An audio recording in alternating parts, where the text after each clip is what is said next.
is missing short putts or sometimes having 3 or even 4 putts per round, more than once a round, upsetting your score.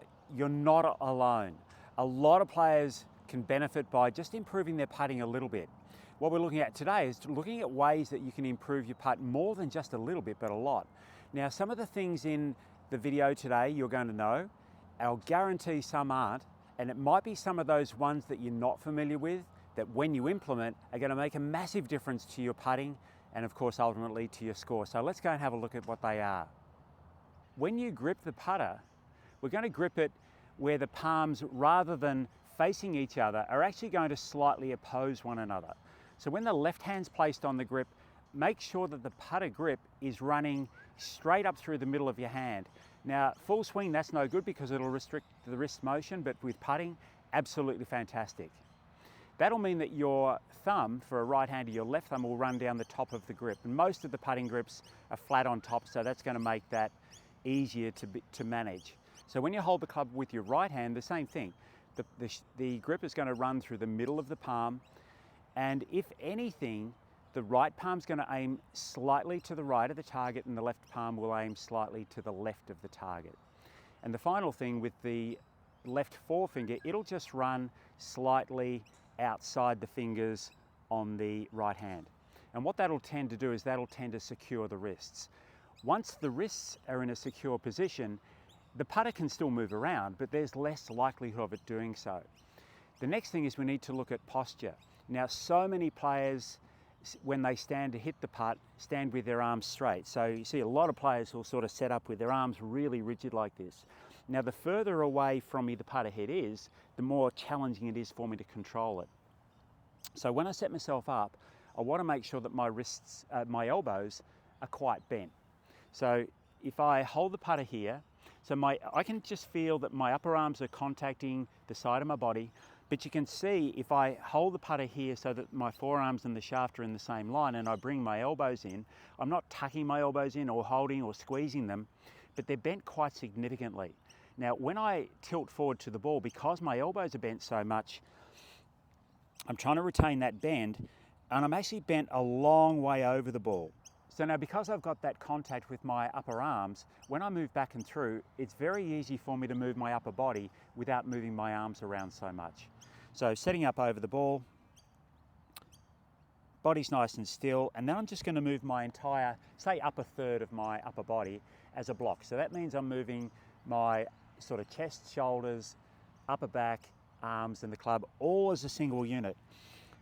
So I'm looking to avoid having too much wrist motion during the stroke. So that's the key things with my setup. Next one is ball position.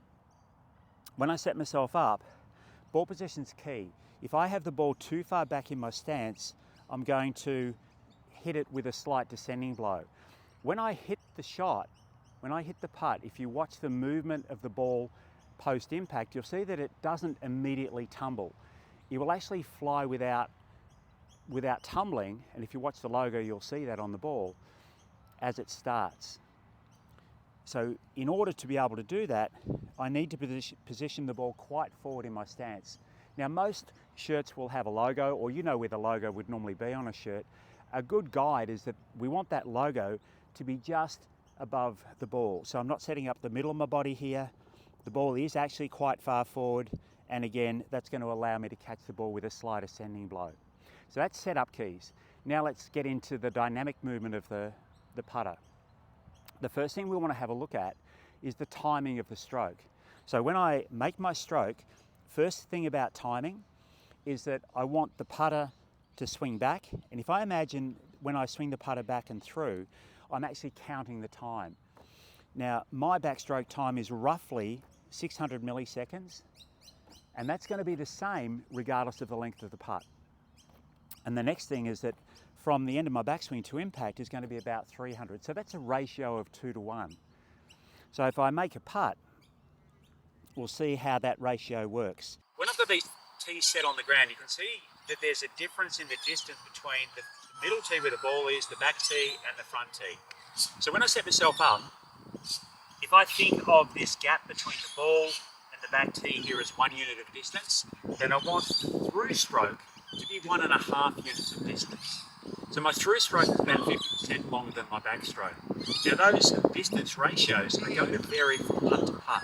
Obviously the further I am from the hole, the bigger the gaps will be.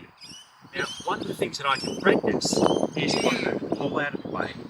And you can set the tees at any distance you like, as long as that ratio is correct. And then practice swinging the putter back to the back tee and then the front tee. And having a natural finish to the stroke at the end of the back and end of the front tee, end of the third tee. So if you find that you have to stop the putter or the putter wants to wander further back or it doesn't quite get there, practice working between those parameters that are set by the tees. Same on the through stroke. So many players I see, they try and accelerate the putter through, so they'll swing back and then swing through really hard. The putter will go too far, so that when they're actually striking the ball, the putter is accelerating. When you're striking the ball, we don't want the putter to be accelerating or decelerating. We want it to be gliding, and that's going to give us the best way of controlling the putter face speed when you strike the ball. So the putter's only gliding for a split second, and of course, as soon as the putter head makes contact with the ball, the putter head will slow down. So it's this sense of getting this 1 to 1.5 stroke ratio that's going to sort of cover us for all of those different length putts. So once I've got the sense of that, then I can put a ball there and again make my stroke and see when I swing through, does my putter finish at the end of the stroke? Does it not quite get there, in which case the ball probably won't get to the hole, or does it go too far? So I want to have that stroke length ratio right. If we have a look at the speed of the putter, when the putter swings back and through, if we're counting in milliseconds, we'll find that the backstroke and the time to impact have a ratio of about 2 to 1. So you can see how many milliseconds it takes for me to get to the end of the backstroke and then back down to impact. Now what I'm trying to do is I'm trying to keep the 1 to 1.5 ratio and my stroke time the same regardless of the length of the putt. So if I'm putting from close to the hole, I've got that 1 to 1.5 ratio, and my putting stroke time, which will be just under a second, is going to be just under a second. If I'm putting from one side of the green to the other, the stroke length ratio is going to be the same, the gaps will be bigger, so my stroke is going to be faster, but the time taken is still going to be around about a second. So now if we have a look at face control and start line, so that comes back first of all to holding the club correctly like I mentioned at the beginning. And second, when I'm setting up this drill, what I want to do is use a putt that's straight, and I'll just put an alignment rod on the ground pointing from where the ball will be directly to the hole. And then I'll place the tees, so I know I've got the tees in the right place. So if I putt the ball between the tees, then it should go in the hole. Practicing these drills, getting yourself set correctly, getting the dynamics correct is really critical. And particularly you'll notice if you make it a habit every time you practice to have a sense of getting the dynamics right, get the stroke timing right, you know, that 2 to 1 ratio.